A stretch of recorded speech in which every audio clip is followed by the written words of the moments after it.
Clear? Anyone has any doubts? I have a doubt in effective duration. Effective duration. Okay. Yes.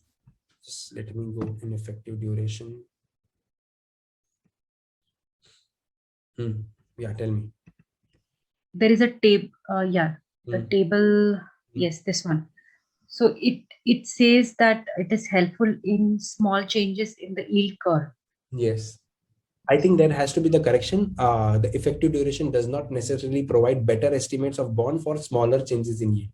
Yes, for smaller changes in yield, you can rely on modified duration. But if there are larger changes in yield, then probably you go for effective duration. So effective duration, we have written that they are helpful in small changes in yield. I think we need to correct. They're helpful in large changes in yield. For small changes in yield, you can rely on the other duration measures.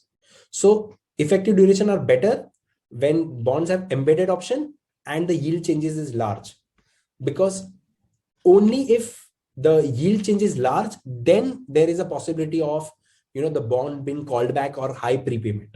In such case, effective duration is more workable than otherwise. So for small yield change, modified duration does the job. And for larger change, you can probably look out for effective duration. But all of these factors of duration, remember one thing, they are not complete unless and until you see the convexity. Clear? So that's one change or correction probably you all can add up to the sheet out there. Okay. Clear, everyone? Yes.